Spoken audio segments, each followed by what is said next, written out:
સુરત ઉમરા police station હેઠળ નોંધાયેલા એક ખાનગી હત્યા અને લૂંટના ગુનામાં 19 વર્ષથી ફરાર રહેલા આરોપીને સુરત એસઓજી પોલીસે કર્ણાટકના ઉડુપી ખાતેથી ધરપકડ કરી છે। આ આરોપી પર ₹45,000નું ઇનામ જાહેર કરવામાં આવ્યું હતું।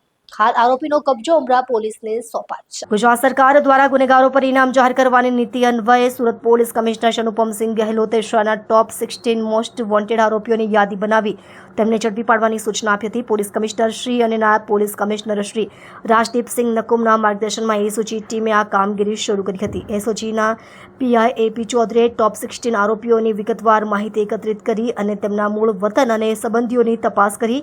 આ માહિતીના વિશ્લેષણ બાદ આરોપીઓને ઝડપી પકડવા માટે વિવિધ ટીમો બનાવી હતી। આ પ્રક્રિયા દરમિયાન એસઓજીના હેડ કોન્સ્ટેબલ રામજીભાઈ મોહનભાઈને મળેલી માહિતી અનુસાર ઉમરા પોલીસ સ્ટેશન આરોપી રાજસ્થાનથી ભાગીને કર્ણાટકના ઉડુપી શહેરમાં મજૂરી કરી રહ્યો હતો। આ માહિતીની પુષ્ટિ થતાં પીઆઈએપી ચૌધરીએ SI Prakashchandra Dalsukhram, head constable Ramjibhai Mohanbhai અને હેડ કોન્સ્ટેબલ અસલમ ઇન્દ્રીસને ટીમને ઉડુપી મોકલી હતી। ટીમને તપાસ દરમિયાન જાણવા મળ્યું કે આરોપીએ ઉત્તર કન્નડમાં કોરાવર સમાજની એક યુવતી સાથે લગ્ન કરી પોતાનું નામ બદલીને નિર્મલ કેસરીમલજી કોરાવર રાખ્યો હતો અને ઉડુપીના દરિયા કિનારે મજૂરી કરતો હતો। પોલીસ ટીમે સ્થાનિક વેપારનો વેશ ધારણ કરી અને તપાસ કરી અને આરોપી પર નજર રાખી હતી। ખાતરી થતાં આરોપી નરેશ કેસરીમલજી રાવલની ધરપકડ કરવામાં આવી છે। આરોપીને સુરત લાવી પૂછતાછ કરવામાં આવી।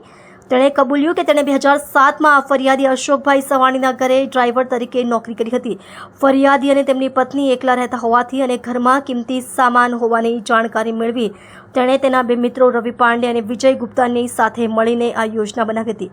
ત્રણે આરોપીઓએ ફરિયાદીના બંગલામાં ઘૂસીને વોચમેનની હત્યા કરી। ફરિયાદી અને તેમની પત્નીને બાંધી દીધા અને રોકડ, જ્વેલરી અને વિદેશી ચલણ સહિત ₹2 લાખની લૂંટ કરીને ફરાર થઈ ગયા હતા। પોલીસ તપાસમાં નરેશ સુરતથી ભાગી ગયો અને મુંબઈ, ચેન્નઈ, બેલગામ, ઉત્તર કન્નડ જેવા વિવિધ શહેરોમાં ડ્રાઇવિંગ અને માર્બલની મજૂરી કરીને પોતાનું ગુજરાન ચલાવ્યું। પોલીસથી બચવા માટે તેણે પોતાનું નામ અને સરનામું બદલ્યું।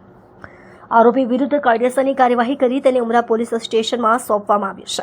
એક જે આરોપી છે જેના ઉપર 45,000નું ઇનામ જાહેર કરવામાં આવ્યું છે એવા આરોપીને ગત રોજ ઝડપેલ છે। આરોપીનું નામ છે નરેશ કેસરીમલ રાવલ, ઉંમર વર્ષ 40, કે જે મૂળ રાજસ્થાનનો રહેવાસી હતો અને 2007ની અંદર જ્યારે સુરત રહેતો હતો ત્યારે ડ્રાઈવર તરીકે નોકરી કરતો હતો અને ત્યારે એને બીજા લોકો સાથે મળી અને એક સિક્યુરિટી ગાર્ડની મર્ડર કરેલું અને લૂંટ ચલાવેલી। ત્યારબાદ એ નાસ્તો કરતો હતો, પહેલાં મુંબઈ ગયેલો, ત્યારબાદ ચેન્નઈ ગયેલો અને બેલગામ, એમ ફરતા એસઓજીની ટીમને માહિતી મળી કે આ વ્યક્તિ જે છે એ કર્ણાટકના ઉડુપીમાં રહે છે, નામ બદલીને રહે છે। ત્યાં નામ નિર્મળ કેસરીમલ કોરાવર તરીકે રહેતો હતો। ત્યાં એસઓજીની ટીમ જઈ અને એને ઝડપી પાડેલો છે અને આ આરોપી છે એના ઉપર ₹45,000નું ઇનામ છે અને આ વ્યક્તિ જે છે અત્યારે લૂંટ વિથ મર્ડર ઉમરાના ગુનામાં પકડાયો છે। તે ઉપરાંત એના વિરુદ્ધ ઉમરા અને ઉધનામાં ચોરીના પણ અગાઉ ગુના દાખલ થયેલ છે।